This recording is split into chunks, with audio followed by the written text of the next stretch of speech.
Hey guys, welcome back. So in the last video, we were introduced to the topic algorithm runtime analysis. So in that video, we learned what is algorithm runtime analysis and why do we need to learn it. Hope the idea was clear. Now in this video, let's talk about the annotations that are used to measure performance of any given algorithm. Now before doing that, let's try to understand how do we measure performance of a car. So a performance of an algorithm is no different from a performance of a car. So let's first understand it with the help of a car's example. So let's say this is a car that we are interested in buying, and we also need to know what is the mileage that this car returns, or in the other words, how much distance this car can cover in 1 liter of petrol. Now when we ask this question to the salesman that what is the performance of this car, how much mileage this car can give, so we were expecting a single answer from salesman, let's say 15 kilometer in a liter. But surprisingly, the salesman gives us three answers. He says that it can run 10 kilometer in a liter, it can also run 20 kilometer in a liter, it can also run 15 kilometer in a liter of petrol. Now that might be surprising.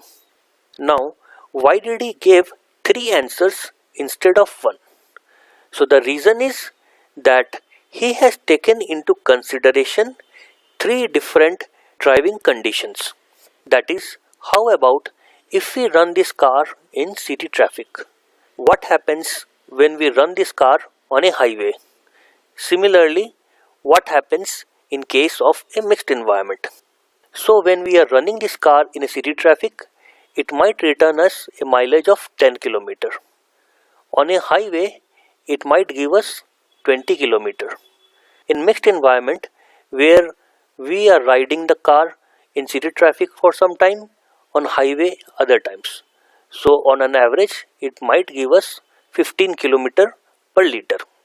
Now you see that the same car with the same petrol, just depending on the driving conditions, can return us three different mileages. Now similarly, in case of an given algorithm, we can measure its performance in three different notations. That is, what is the best case scenario, what is the worst case scenario, and what is the average case scenario. So an algorithm in the worst case, let's say it takes 1 minute to execute. The same algorithm in the best case might take only 15 seconds to execute. However, on a large sum of data, on an average, the same algorithm can take somewhere around 35 to 40 seconds to execute. Now notation helps us in defining the best case, the worst case, and the average case. Fine. So I hope you have understood on a very high level that what is an annotation of algorithm runtime. Now let's see what are those three annotations. Now the first annotation is an omega. Now what is an omega? So omega notation gives the lower bound of any given algorithm. Now what do we mean by lower bound? In layman's language, we can say that for any given input, the running time of the algorithm will not be less than the given time. That is, we guarantee that whatever kind of an input that we give to the algorithm, the processing time for that will not be less than the given time. Let's say we are trying to sort 1000 numbers. Now when we say omega, we mean that whatever this 1000 numbers can be, it will never sort in less than 10 seconds. Of course, it can always take more than 10 seconds, like 15, 20 25 or even more than that. But it can never go down to 9 seconds or 8 seconds. Now you might be wondering that why do we need this notation? So the answer is simple. So sometimes what happens is we need to know that for any given algorithm how much time minimum is required so that we can assign the resources accordingly. So in those kind of cases we need omega. Now let's see what is the next notation. So the next notation is called big O. So it is a notation which gives the tighter upper bound of a algorithm.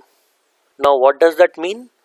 In a layman's language, it simply means that any given algorithm will not take more than the given time.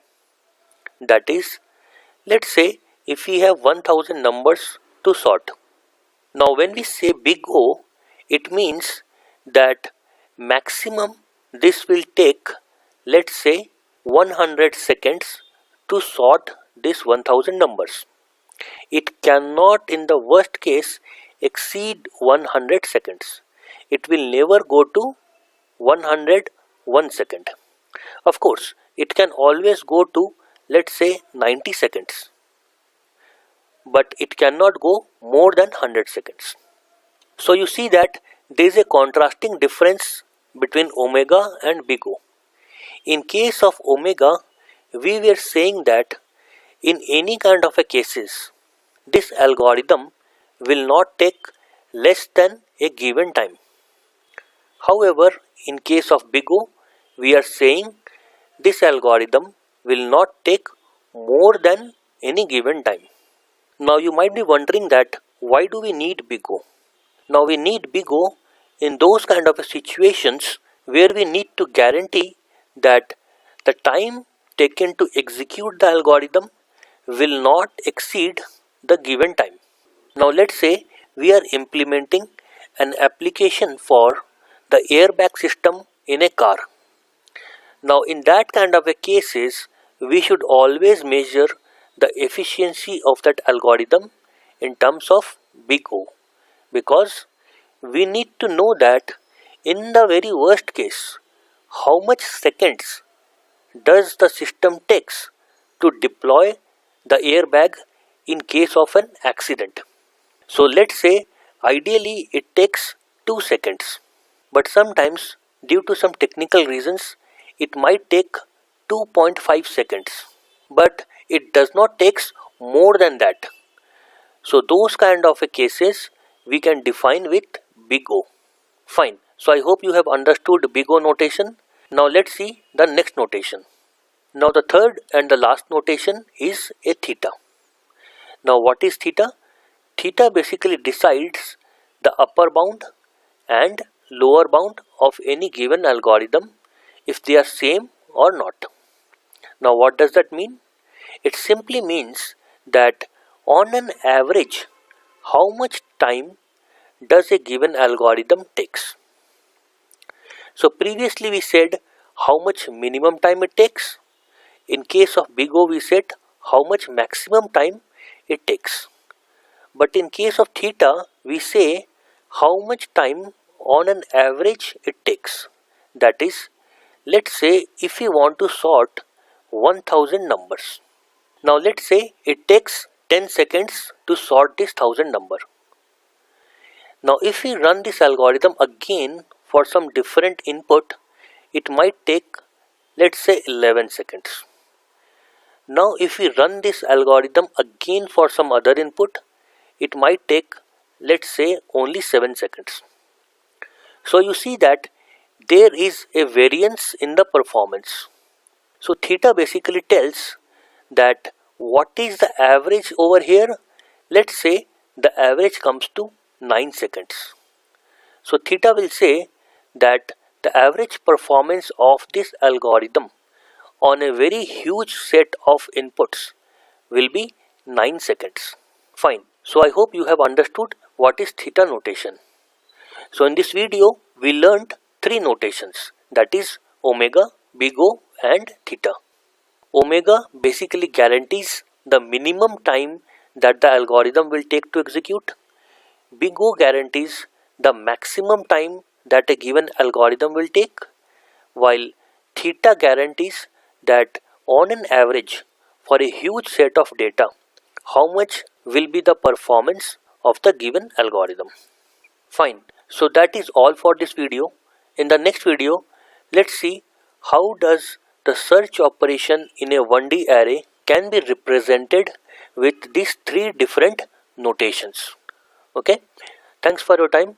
See you in the next video. Please subscribe, like, and share our channel. Keep supporting us.